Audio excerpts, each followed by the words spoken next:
제가 오랫동안 다음 세대 선교 사역을 집중적으로 해오면서 참 많은 부모님들을 만나봤습니다. 자녀 문제로 상담도 하고 또 성경적 자녀 양육에 대해서 교육도 하고 또 개인적으로 멘토링도 하면서 그런 경험들을 통해 점점 뼈저리게 느끼게 된 것이 하나가 있습니다.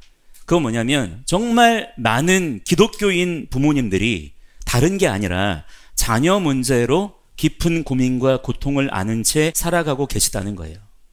도무지 꺾이지 않는 그 자녀의 고집, 친구들과의 문제, 가족 간의 갈등, 그리고 무엇보다도 얼마 전까지만 해도 그렇게 사랑스럽고 착했던 아이가 어느 날 갑자기 완전히 다른 사람처럼 느껴지는 순간들. 세상에서는 사춘기라 그러는데 원래 애들은 다 그러고 크는 거야. 그렇게 쉽게 얘기하지만 막상 부모된 입장에서는 너무 이게 가슴이 아프고 견디기가 버겁고 고통스럽고 답답한 그런 현실인 거죠. 그렇다고 이게 다 부모의 책임이냐 그러면 그건 또 아니죠. 지금 이 시대의 부모님들 자녀 잘 키워보겠다고 진짜 애 많이 쓰고 계시지 않습니까? 물질적으로든 정서적으로든 삶 전체를 자녀에게 바치다시피 그렇게 사는 분들이 대부분이세요. 그런데 그렇게 최선을 다하는데도 정작 마주하는 현실은 정반대로 흘러갑니다. 아이들이 내 뜻대로 그렇게 양육이 되지 않는 거예요. 오히려 문제는 점점 더 심각해져 가는 것입니다. 교육 시스템이 문제냐? 여러분, 교육 시스템은 날이 갈수록 좋아지고 있습니다.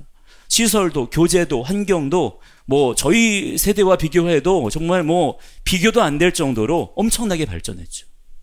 그런데 그렇게 최첨단의 환경에서 쾌적한 환경에서 교육받는 자녀들이 왜 오히려 지금 이 시대에는 더 무너지고 있는 것일까?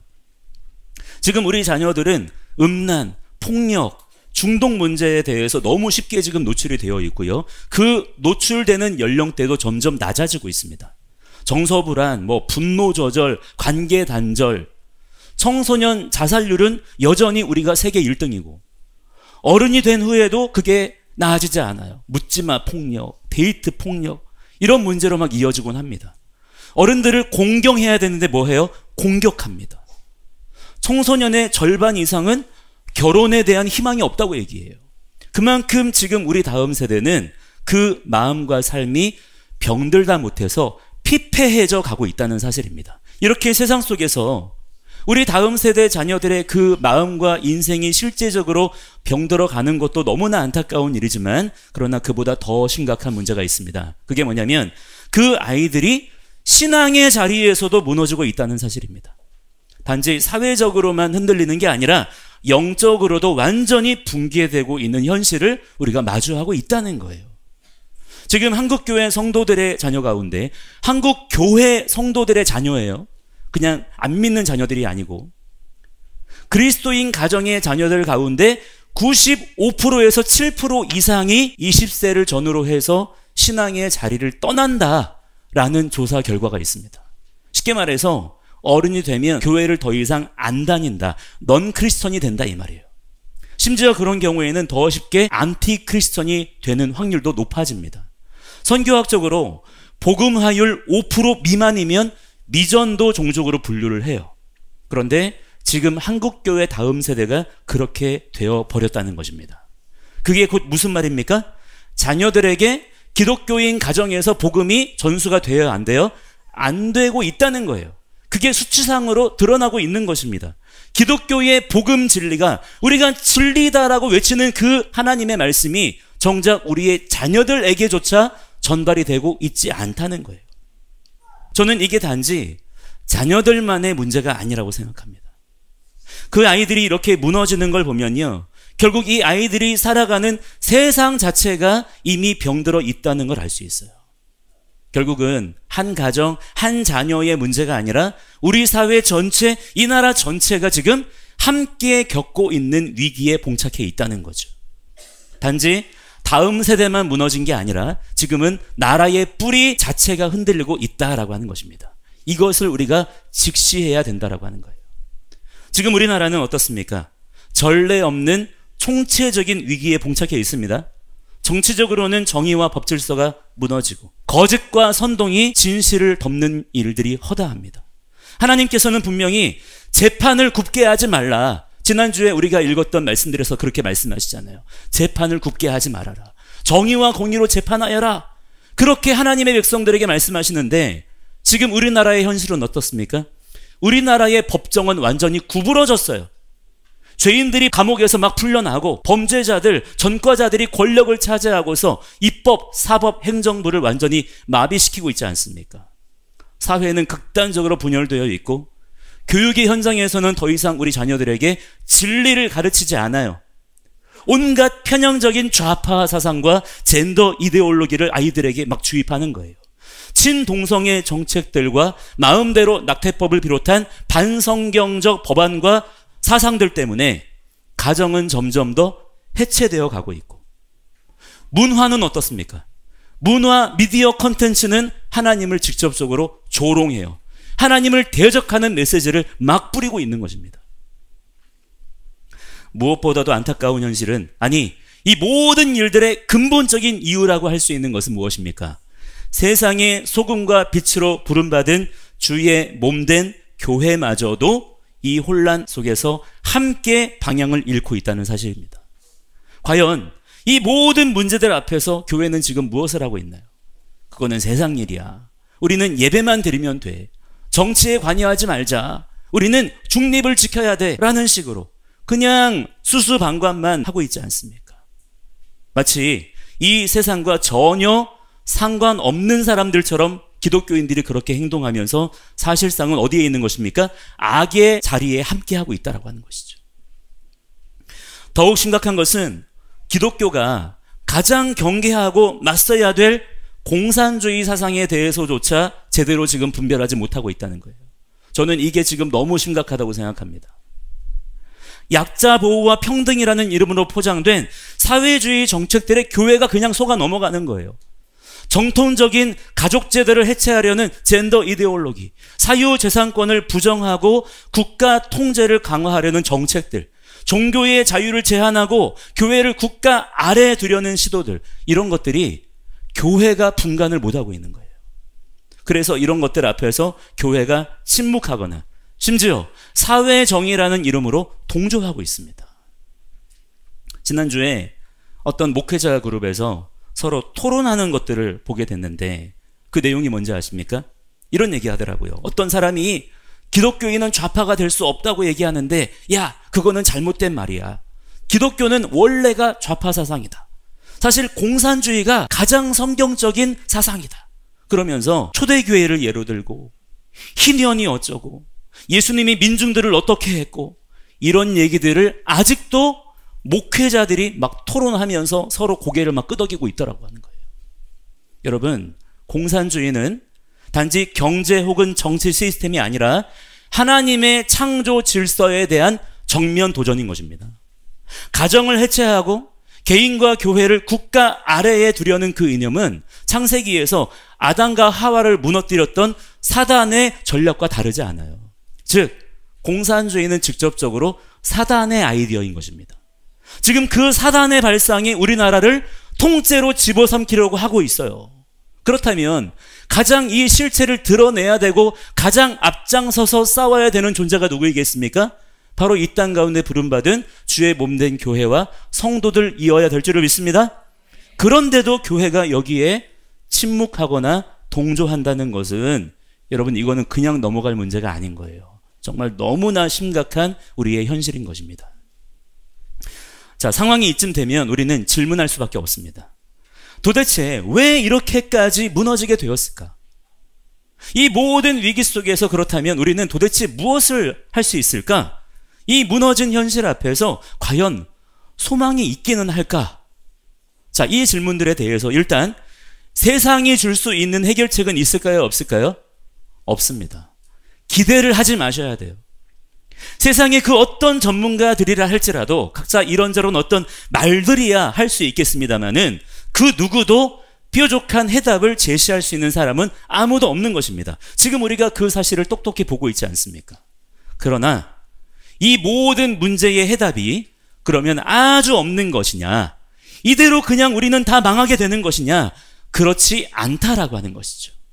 여러분, 우리가 가진 이 성경에 기록된 하나님의 진리의 말씀의 원리와 규칙과 방법에 따라 우리가 순복하며 따라가면 반드시 이 모든 무너진 것들 가운데 회복이 일어나게 되고 변화가 나타나고 다시 한번 부흥은 일어나게 될 줄로 믿으시기 바랍니다. 이것이 우리가 붙잡아야 되는 믿음의 소망인 거예요. 자, 그래서 우리는 지금의 이 시점에서 정말 생명처럼 정말 이제 이게 아니면 진짜 우린 죽는다, 이런 절박하고 비장한 심정으로 하나님의 말씀, 십자가의 복음을 더욱 단단히 붙드는 자들이 돼야 될 줄 믿습니다. 자, 그런데 여기서 중요한 것은 우리가 말씀을 붙들어야 되고 복음을 붙들어야 되겠는데 말씀도 그냥 말씀이어서는 안 된다는 거예요. 복음도 그냥 복음이어서는 안 되는 것입니다. 다 그렇게 얘기해요. 우리가 말씀 붙들고 산다, 복음 붙들고 산다, 다 그렇게 얘기하고 있기 때문인 것입니다. 우리는 이 부분에 대해서 훨씬 더 예리해져야 되고요, 예민해야 되고요, 더 무장해야 될 줄을 믿습니다. 온전한 말씀이어야 돼요. 온전한 복음을 세워가야 되는 것입니다. 그게 무엇입니까? 바로 이 성경의 말씀으로 우리가 힘써 돌아가는 것입니다. 여러분, 온전한 복음이란 과연 무엇일까요? 누군가가 정리한 어떤 새로운 신학이론, 어떤 새로운 프로그램, 어떤 교리, 그런 것이 아닌 것입니다. 온전한 복음이 어디에 있습니까? 오직 바로 성경에 기록되어져 있는 줄을 믿으시기 바랍니다. 복음이라고 하는 것은 성경 안에 어떤 한 부분이 아닌 거예요. 이 성경 말씀 전체 1189장 3993절 속에 기록되어져 있는 모든 말씀들, 단 한 말씀도 빠짐없이 전부가 다 하나님의 복음의 말씀인 줄을 여러분 믿으시기 바랍니다. 그렇기 때문에 우리는 이렇게 기록된 하나님의 말씀을 우리의 소견에 오른 대로 우리의 필요와 환경과 조건에 따라서 함부로 요약하고 축소하고 변형시키면 되겠습니까? 안 되겠습니까? 안 된다라고 하는 것이죠. 이 성경 전체의 말씀 안으로 우리의 존재 자체가 들어가야 될 줄을 믿습니다. 우리의 인생 전체가 말씀의 생수의 강에 푹 잠기는 자들이 되어야 된다라고 하는 거예요. 우리 인생의 모든 선택과 결정을 어디에 맞춰야 돼요? 하나님의 기준에다가 맞춰야 되는 것입니다. 내가 먼저 선택하고 결정한 다음에 하나님 도와주세요가 아니에요. 선택하고 결정할 때에 하나님의 기준을 먼저 알고 거기에 따라서 내가 복종하는 삶을 살아가야 된다라고 하는 것입니다. 그래서 무엇을 해야 합니까? 말씀을 소리내어 읽고 암송도 하고 그 말씀 붙잡고 기도하고 살아내고 하는 것이 그렇게나 우리에게 중요한 것입니다. 그게 성도가 살아야 되는 삶의 원리인 거예요. 그것을 위해서 우리 안에 성령 하나님이 찾아오셔서 우리에게 하시는 일이 뭐냐? 우리 함께 요한복음 14장 26절 말씀 같이 한번 읽어보도록 하겠습니다. 시작. 보혜사 곧 아버지께서 내 이름으로 보내실 성령, 그가 너희에게 모든 것을 가르치고 내가 너희에게 말한 모든 것을 생각나게 하리라. 아멘. 예수님께서 우리에게 제자들에게 말씀하신 모든 것이란 무엇일까요? 예수님은 오직 하나님 아버지의 말씀만을 전하셨습니다. 성령님께서 우리에게 하시는 일이 뭐라는 것입니까? 말씀을 생각나게 하시는 것이라 그랬습니다. 왜냐하면 성도의 능력은 오직 어디에만 있기 때문이에요? 하나님의 말씀에만 있는 줄을 믿으시기 바랍니다. 그렇게 여러분의 인생 가운데 분명하게 결론으로 내리시라 이 말이에요. 그러한 진리에 대한 확신이 있어야 돼요. 복음에 대한 자신감이 우리의 삶 가운데 있어야 될 줄을 믿습니다. 하나님의 말씀이 능력이다. 하나님의 말씀의 능력으로 우리가 산다, 이긴다, 승리한다. 이 복음에 대한 자신감이 우리 가운데 정말로 있느냐 이거예요. 그 가운데서 지금 이 시대에 우리에게 가장 시급한 일은요, 특별히 우리의 구원관, 우리의 믿음의 내용, 특히 성도에게 있어서 소망이라고 하는 부분을 철저하게 내가 원하는 버전으로 맞추어 가는 것이 아니라 어디에 맞춰야 돼요? 하나님의 기록된 말씀에 맞추어서 점검하고 쓰러진 것은 바로 세우고 잘못된 것은 수정하는 그 일이 지금 우리에게 우선적으로 반드시 필요하다라고 하는 것입니다. 말씀대로 믿는 자들이 되시기 바랍니다. 말씀에 기록된 것을 소망하는 자들이 되시기 바랍니다. 말씀의 능력이 있기 때문이에요. 자, 여기에는 일단 용기가 필요합니다. 실제로 이 작업을 시작하려고 하면 우리가 많은 것들과 부딪혀야 되기 때문이에요. 지금 기독교 안에 일반적으로 세워져 있는, 일반적으로 전해지고 있는 복음에 대한 통념을 거부하고 비판해야 될 일들이 많을 것입니다. 지금 여러분이 가지고 있는 많은 신앙의 지식들, 내용들 가운데 포기해야 될 것들이 많을 수 있기 때문이에요. 그러나 그럼에도 불구하고 어떠한 대가 지불을 치르고서라도 우리는 이 일들을 반드시 해내야만 합니다. 왜냐? 예수 그리스도의 복음은 온전해야 되기 때문이에요. 지금 이 시대의 그리스도인들 중에 성경 말씀대로 신앙생활 하기보다는 어떤 교리에 따라서, 어떤 지도자의 말에 따라서, 어떤 기독교적인 컨텐츠에 따라서 그렇게 신앙생활하는 경우가 훨씬 더 많습니다. 왜 그러냐 하면 그 이유는 간단합니다. 그게 더 쉽기 때문이에요. 물론 그런 것들이 전부 다 잘못되었다라고 말할 수는 없을 것입니다. 도움이 되고 유익이 되는 부분들도 있을 수 있겠죠. 그러나 아무리 그 교리가 인정받는 것이라 할지라도, 아무리 그 지도자가 영적 거장으로 인정받는 자라 할지라도 성경보다 우선시되거나 성경을 대체하거나 그것 때문에 성경이 무시되어서는 안 되는 거예요. 언제나 우리의 신앙의 유일한 기준은 오직 성경이 되어야 될 줄을 믿습니다. 자, 한 가지 중요한 질문을 여러분에게 드려보겠습니다. 과연 신약 성경에 나오는 1세기 초대교회 성도들을 생각해 보세요. 사도행전에 기록되어져 있는, 또한 신약 성경에 언급되어져 있는 1세기 초대교회 성도들의 신앙을 한번 생각해 보시기 바랍니다. 그들이 믿었던 복음의 내용과 지금 우리들이 믿고 있는 복음의 내용은 과연 같을까요?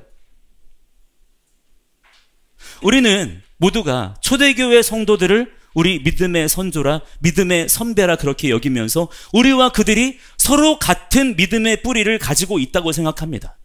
그래서 너무나 흔하게 우리가 초대교회로 돌아갑시다, 그런 얘기들도 많이 해요. 그러나 구약의 말씀들과 1세기 유대인들의 삶과 초대교회의 역사들을 연구하면서 계속해서 발견하게 되고 확신하게 되는 사실은요, 지금의 우리와 1세기 초대교회 성도들 간의 그 믿음의 내용, 그리고 성도로서 가지고 있어야 되는 소망이라고 하는 것 사이에는 정말 엄청난 간격이 있다라고 하는 것입니다.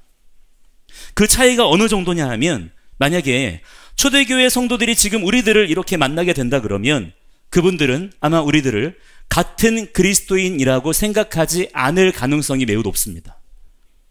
그 정도로 그분들의 가지고 있었던 신앙의 내용과 지금 현대 기독교인들이 가지고 있는 복음의 내용의 버전이 서로 많은 차이가 있다라고 하는 거예요. 그러면 대체 초대교회 성도들과 우리 사이에 왜 그와 같은 현격한 차이가 발생했느냐 하면, 물론 거기에는 여러 유대교의 영향이 있었을 수도 있고, 그 당시 고대 근동 지역의 여러 역사적인 상황들과 배경들이 맞물리는 그런 것들을 가지고서 설명할 수 있는 부분들도 있겠습니다만은, 제가 생각하는 보다 본질적이고 직접적인 대답은요, 초대교회 성도들은 오직 성경만 가지고 있었고요, 반면에 지금의 우리는 성경을 대체할 만한 너무 많은 컨텐츠들을 가지고 있고, 그것들을 성경보다 오히려 더 많이 의존하고 있다는 것입니다. 제가 볼 때 이 차이는 굉장히 중요합니다. 초대교회는 그들의 모든 믿음의 근거와 내용을 오직 성경 안에서만 찾았지만, 오히려 우리는 어떻습니까? 성경보다는 어때요? 이미 누군가 잘 정리하고 요약해 놓은 어떤 신앙서적이나 어떤 프로그램이나 어떤 유명한 설교자의 설교가 마치 복음의 전체인 양, 성경보다 더 완전한 진리인 양, 그렇게 착각하며 신앙생활을 하는 경우가 더 많다는 데서 그 근본적인 차이를 발견할 수가 있다는 것입니다. 가장 큰 본질적인 차이점은 대체 우리는 예수를 왜 믿는가? 예수 믿고 나서 우리는 무엇을 소망하며 살아야 되는가? 라는 질문에 대한 초대교회 성도들의 이해와 지금 우리들의 이해가 그 내용과 차원에서 많이 다르다는 거예요. 제가 나름대로 성경을 연구하고 또 많은 분들과 대화하고 상담하면서 깨닫게 된 사실은, 이 소망의 차이가 단순히 개인 영성 차원의 문제만이 아니고 우리가 실제로 경험하는 이 모든 수많은 이 세상의 실제적인 문제들의 근본적인 원인일 수 있겠다는 것입니다. 그러면 그게 대체 뭐냐? 그 핵심은 바로 이것입니다. 아마 지금 대부분의 그리스도인들은 예수 믿고 나서 천국에 가게 될 것을 소망하시며 사실 것입니다. 저도 아멘이에요. 우리는 모두가 다 누구나 예수를 믿고 그분을 나의 구주로 나의 왕으로 영접하면 천국의 백성이 되는 줄을 믿습니다. 천국의 기업을 유업으로 받게 되는 것이 하나님의 자녀들의 특권이요 선물인 줄을 믿습니다. 너무나 감사한 일인 거예요. 그것은 초대교회 성도들도 마찬가지로 가지고 있었고 소망했던 일이었어요.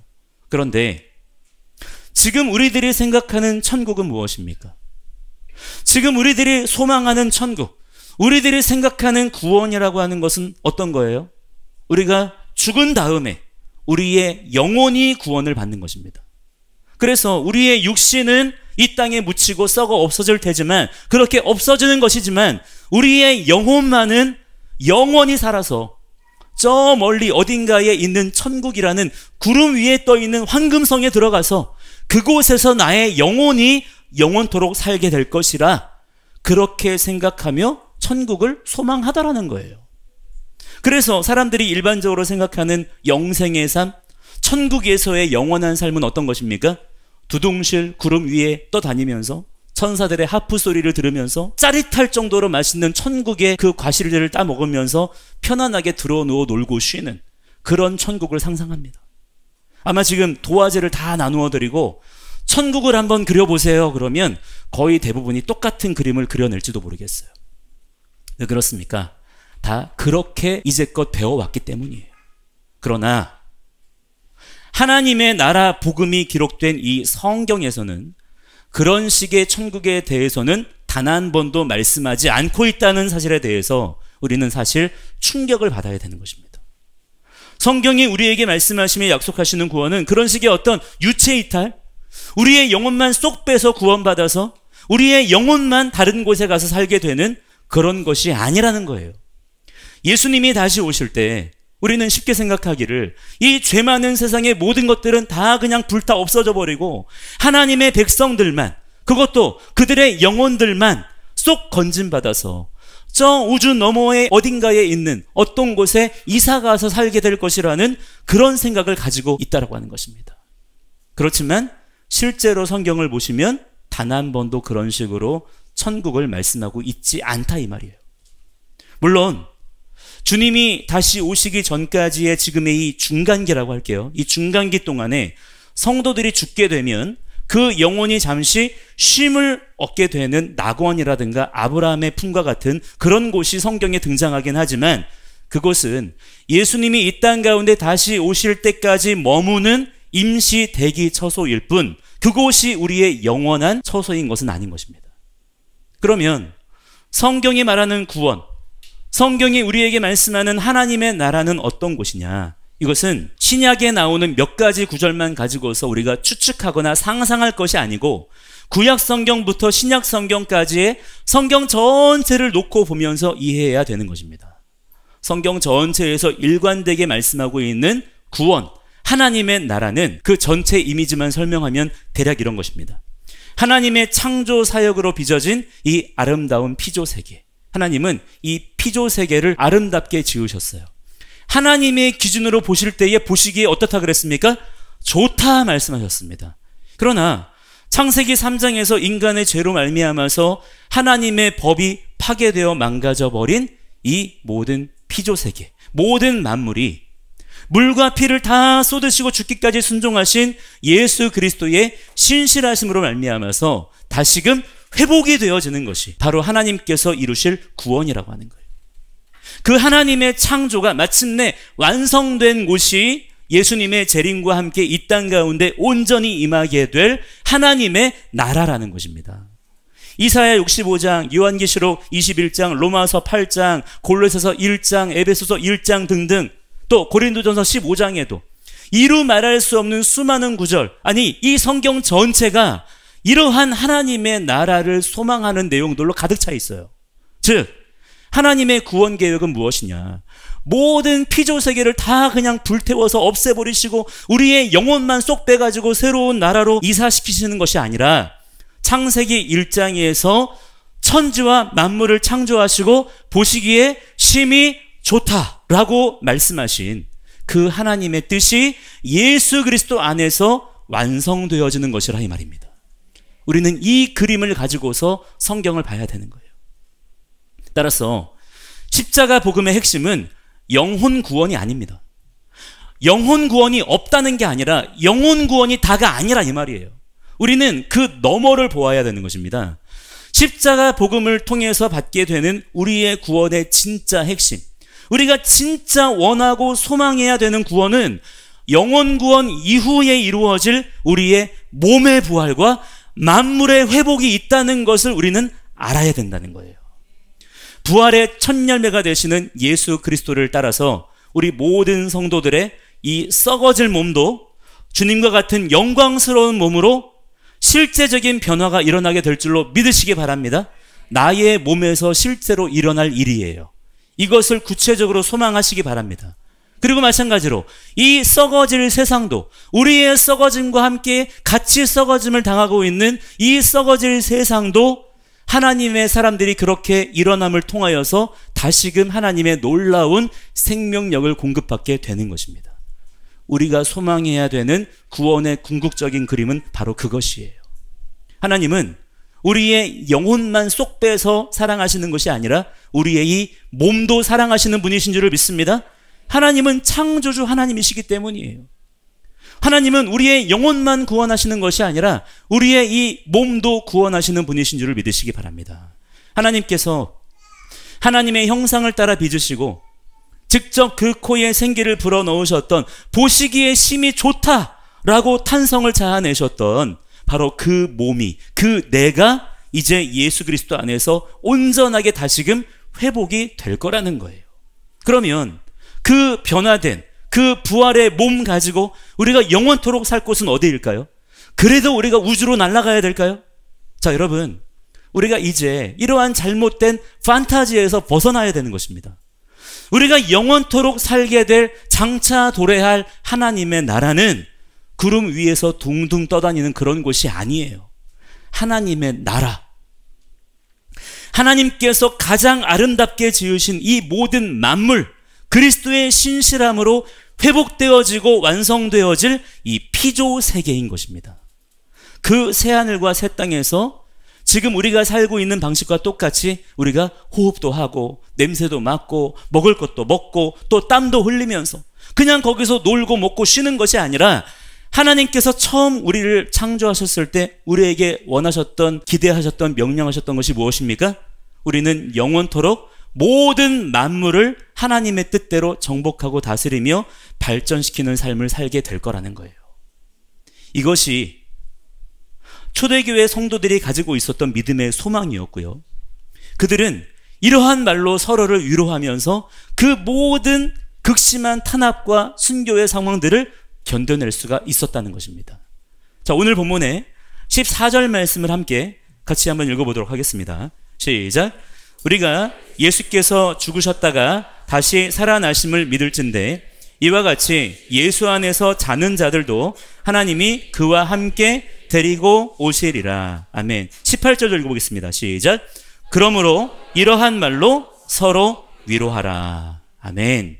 이것이 그리스도인들이 가지고 있었던 소망과 위로였다는 거예요. 자, 그런데 이것이 지금 우리가 겪고 있는 이 현실의 수많은 문제들과는 과연 어떤 상관이 있을까요? 이것을 알고 모르고가 과연 우리의 구원, 신앙생활과 무슨 상관이 있을까요? 어쨌든 예수 믿으면, 믿기만 하면 구원 받는 거야 똑같지 않느냐? 일단 그런 거라면 그때 가서 그렇게 우리가 살면 될 거 아니냐? 그렇게 반문하실 수도 있을 것입니다. 그러나 내가 지금 이 땅 가운데, 지금의 이 삶 속에서 내가 궁극적으로 무엇을 소망하며 사느냐에 따라서 지금 나의 인생의 방향과 내용이 완전히 달라지게 되는 거예요. 믿음이 무엇인지, 구원이 무엇인지, 천국이 무엇인지, 그리고 지금 우리가 사는 이 땅에서의 성도의 사명이 무엇인지에 대한 이해가 완전히 달라지게 되기 때문인 것입니다. 우리의 구원, 우리가 천국에 가게 되는 일이 마치 우리의 영혼에서만 일어나는 일인 것처럼 생각하게 될 때에는 우리가 예수 믿고 살아가는 지금의 이 현실에서의 삶이라고 하는 것이 그렇게 별로 의미가 없게 됩니다. 무슨 의미가 있겠습니까? 어차피 이 육신, 이 껍데기에 불과한 몸뚱아리 다 그냥 썩어 없어질 것이고, 먼지와 같은 이 세상도 다 안개처럼 불타 사라져 버릴 것이고, 그저 우리의 영혼만 겨우 건짐받아서 저 다른 차원의 세상에서 둥둥 떠다니며 날아다니며 사는 것이 우리 인생의 최종 결론이라 그러면 이미 그렇게 심판받아 없어질 이 몸으로 이 썩어질 세상에서 무슨 짓을 한들 그것이 우리가 받게 되는 구원과 무슨 상관이 있겠냐 이 말이에요. 그래서 구원파를 비롯한 이단들, 그리고 그들의 영적인 뿌리가 되는 영지주의자들은 실제로 그렇게 생각하면서 구원에 대해서 심각하게 오해하게 된 것입니다.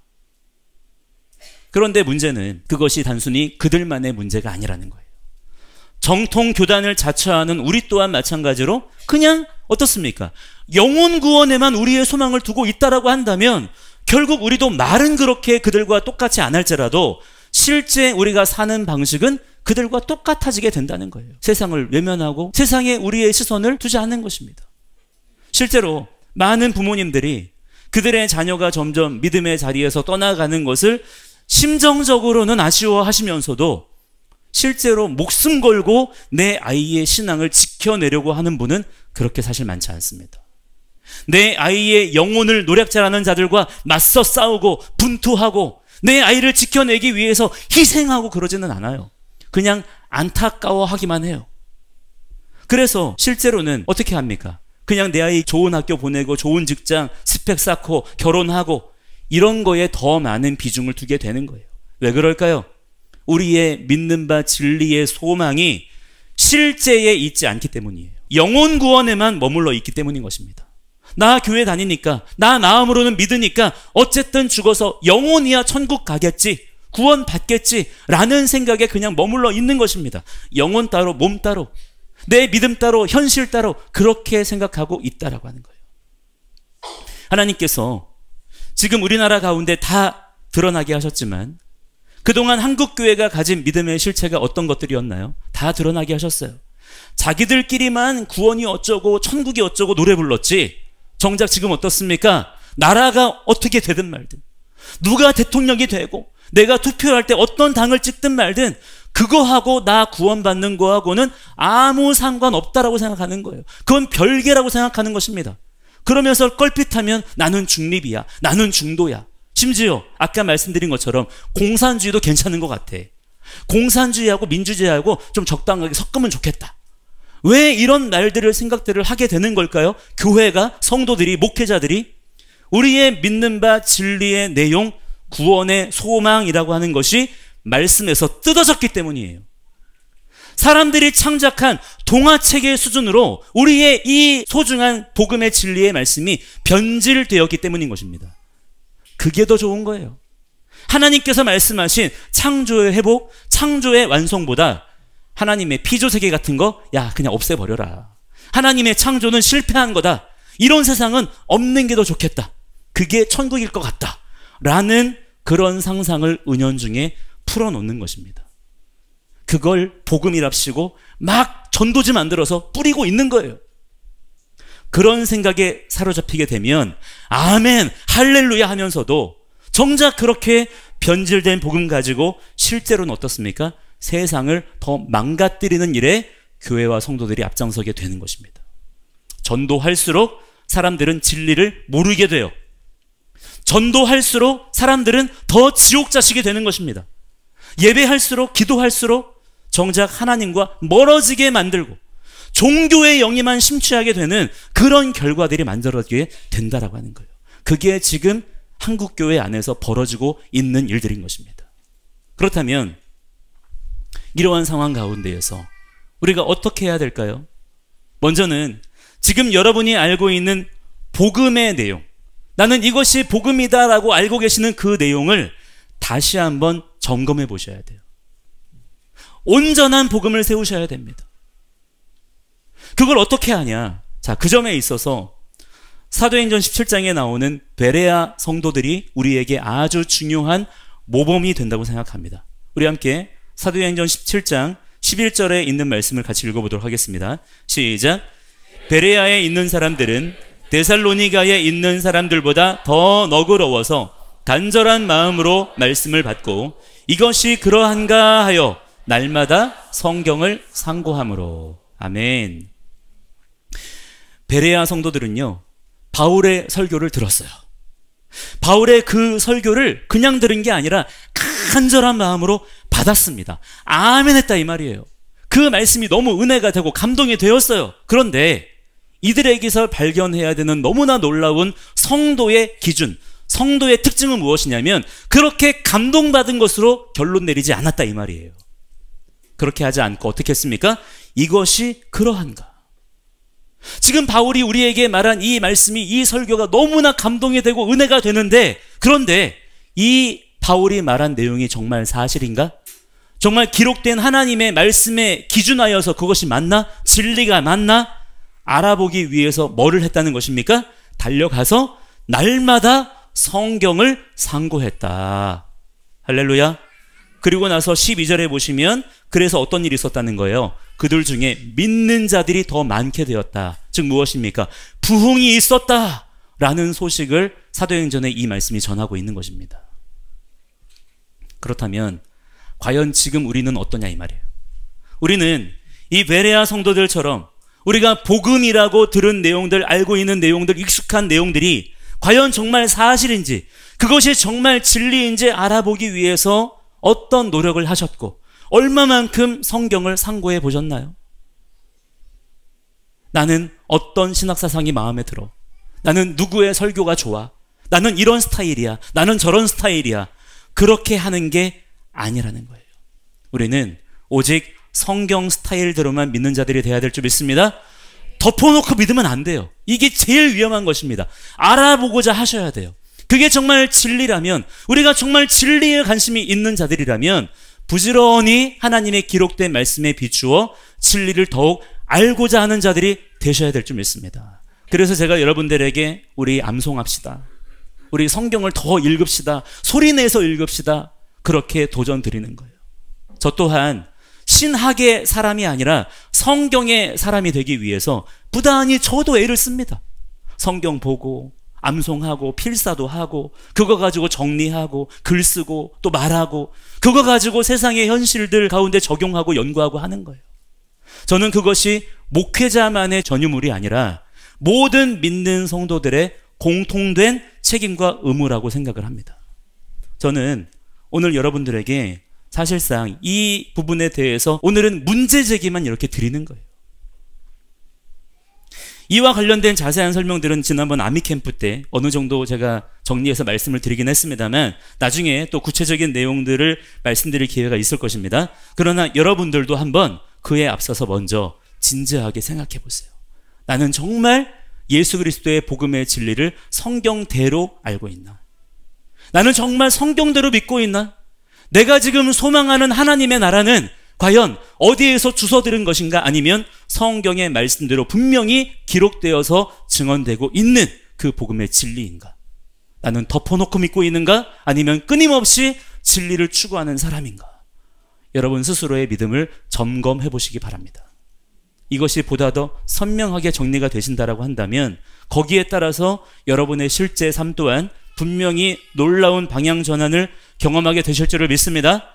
마침내 하나님의 선하신 뜻을 완성하실 우리의 창조주 하나님을 더욱 찬양하시는 그런 여러분들의 삶이 되시기를 주의 이름으로 간절히 축원합니다. 함께 이 시간에 우리 찬양하고 기도할 텐데요. 우리 아까